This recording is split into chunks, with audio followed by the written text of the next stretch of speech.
Привет, друзья! Сегодня с вами готовим холодец. Нетрудно представить зимнее застолье без такого блюда, как холодец на праздничном столе, особенно в новогоднюю ночь. Мне кажется, это традиционное блюдо, которое многие из нас любят и привыкли к нему с самого детства. В прошлом году мы снимали холодец из говядины по моему любимому рецепту. Настоящий, на мой взгляд, такой хороший, мясистый, плотный холодец. Но достаточно большое комментариев было о том, что Тихон, мы любим жишку. Жишку, желе, без него холодец не холодец, у тебя зельц. Окей, друзья, сегодня я вам покажу другой вариант холодца из 3 видов мяса, который мне тоже очень сильно нравится. Он получается насыщенный, яркий. И самое главное, что мы сделаем так, чтобы было много вкусного и ароматного желе. Сегодня я решил подобрать такие ингредиенты, которые каждый из вас легко найдет в любом супермаркете или на рынке. Вам не придется бегать в поисках там каких-то свиных ушек, ножек, хвостов и так далее. Эти части, они, конечно, встречаются, но не так часто, как те, что мы будем сегодня использовать с вами. Сегодня мы будем с вами использовать 3 вида мяса. Это свиная рулька, говяжья голяшка и куриные бедрышки. Можно использовать окорочка. Грудку нежелательно, в процессе я объясню почему. Но начинаем мы наше приготовление холодца с подготовки овощей. Для хорошего ароматного бульона 1-2 луковицы и морковка, они обязательны. Но мне нравится их подпечь немножко на сковородке, для того, чтобы во время приготовления они отдали бульону этот цвет, и он получился такой золотисто-карамельный. Поэтому наша задача сейчас разрезать луковицу на половинку и морковь. И разогреваем сухую сковороду. Отправляем на нее луковицу и морковь так, чтобы максимально они соприкасались с поверхностью сковородки.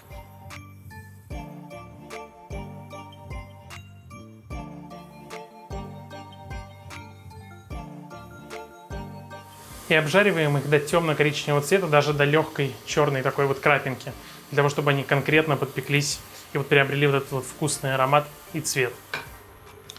Вот такой результат нам нужен на овощах.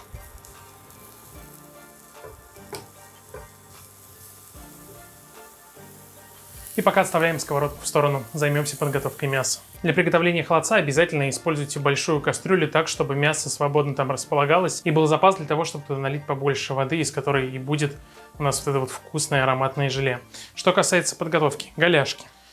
Их можно назвать говяжьей рулькой.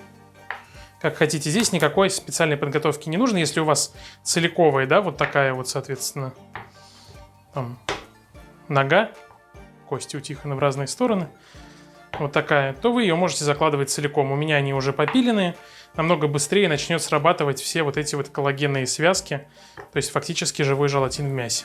Их отправляем на дно. Свиная рулька, пожалуй, одна из самых коллагеновых частей, которая обеспечит вам плотное и вкусное желе сразу после копыт, ушей и шкуры.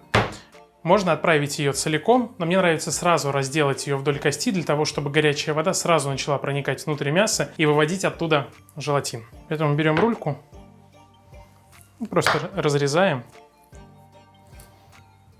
ножом вдоль кости.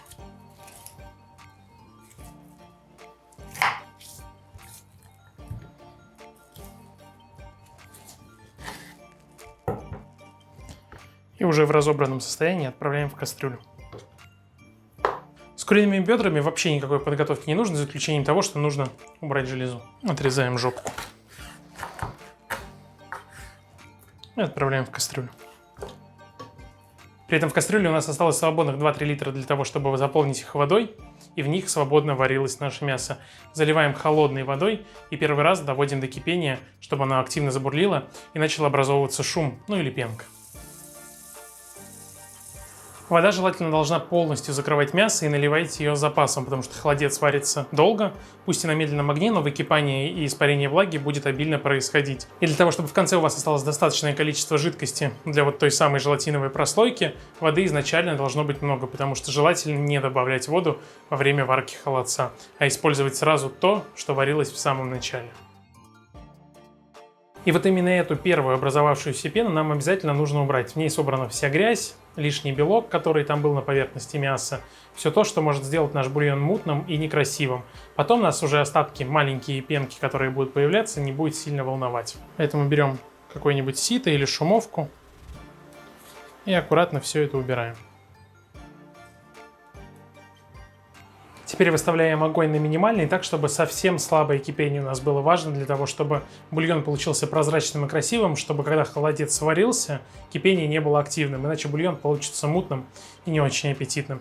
И отправляем туда лавровый лист, перец. Если бы мы их добавили с самого начала, то они бы сейчас плавали на поверхности, и вместе с грязью, скорее всего, вы убрали бы часть этих ароматных пряностей. И сразу немного посолить. И туда же отправляем наши подпеченные овощи.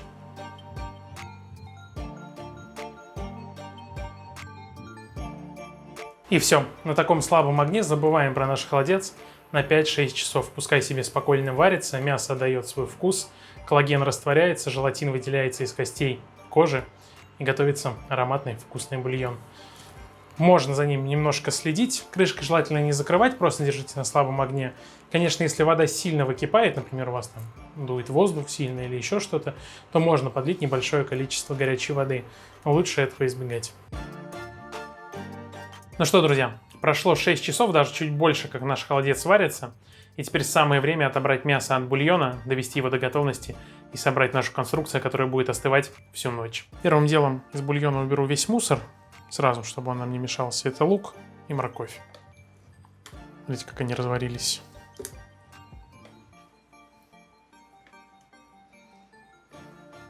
Их мы просто выбрасываем, они нам не понадобятся. И вытаскиваем мясо. Оно уже, разумеется, просто разваливается.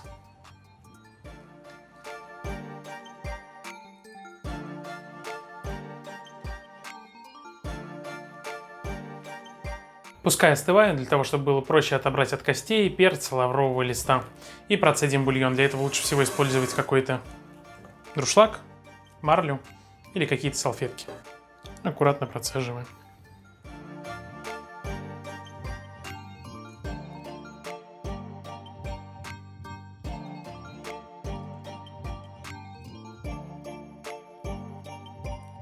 По итогу у нас получается чистый, насыщенный и прозрачный бульон, а вся грязь, жир и крошки остались в салфетке. Бульон нужно довести до вкуса с солью, если это требуется, и добавить туда пару зубчиков чеснока, лучше раздавить их через чеснокодавилку и замешать, и оставить тоже немножко остыть для того, чтобы он успел настояться.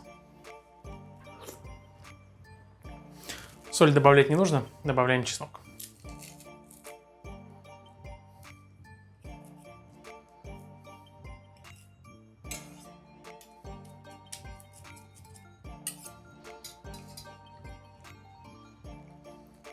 Супер, пускай настаивается.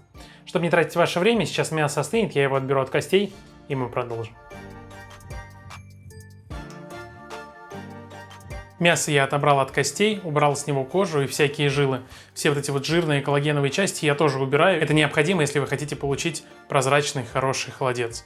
Если вам нравится, в принципе, мне нравится, когда есть небольшое количество вот этих вот, там, я не знаю, шкурочек, коллагеновых связей, но тогда холодец получится более мутный. В принципе, в этом, на мой взгляд, ничего плохого нет. В общем, хотите оставляйте, хотите нет. Мясо смешал, равномерно перемешал между собой все три вида мяса. Напомню, у нас здесь курица, говядина и свинина. И сейчас раскладываем в судочек. Он должен быть глубоким. И желательно, чтобы мясо не заполняло его полностью, а только наполовину. Выкладываем его в форму и равномерно распределяем. И аккуратно заливаем все это нашим бульоном.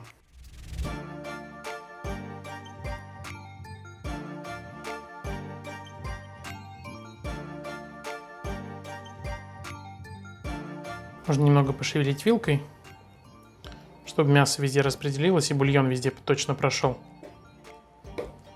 И выливаем остатки.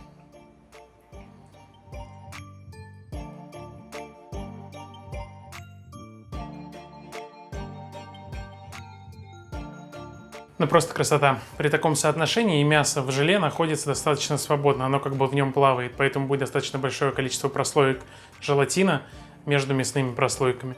Убираем в холодное место, можно сразу закрыть пленкой, можно в принципе не особо накрывать, если вы не переживаете, что какая-то пыль может налететь. И оставляем часов на 5 до полного застывания. Если холодец сварен действительно хорошо и вы варили его не меньше 6 часов, то он без проблем застынет на балконе или в холодильнике. Ну что, друзья, наш холодец полностью застыл, я уже вижу, какой он красавчик.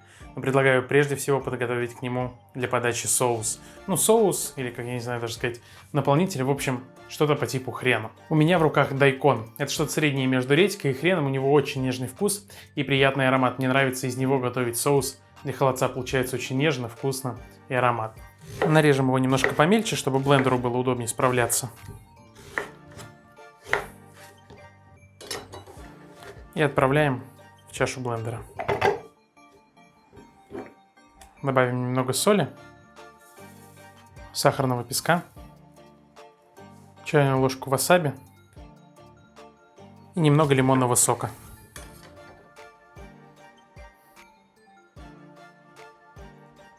И 200 грамм сливок.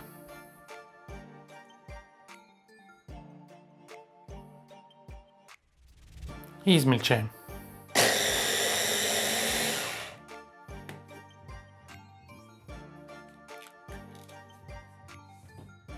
По консистенции получается как сливочный хрен.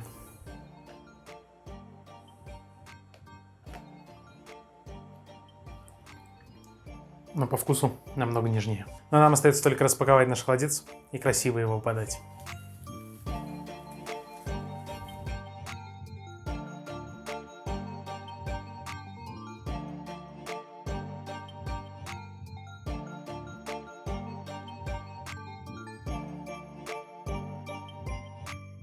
Ну просто красавец. Прозрачный, янтарный, с большим количеством мяса и отличным соотношением желе и готового продукта. Давайте разрежем и будем пробовать.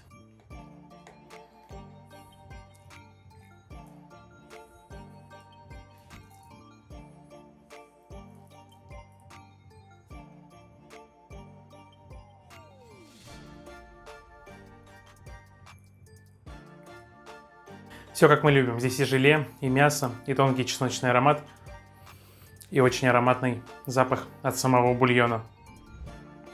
Уже хочется скорее попробовать.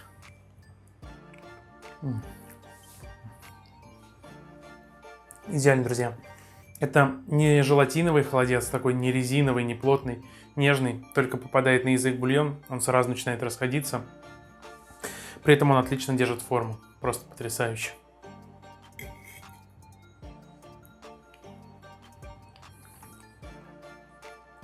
Хочется наслаждаться и наслаждаться. У меня на этом все. Если вам понравилось видео, обязательно поставьте ему лайк, напишите комментарий и поделитесь со своими друзьями в ваших социальных сетях. Вы очень поможете нашему каналу в развитии. Будет отличный подарок для нас на Новый год. С вами был Тихон. До скорых встреч. Пока-пока.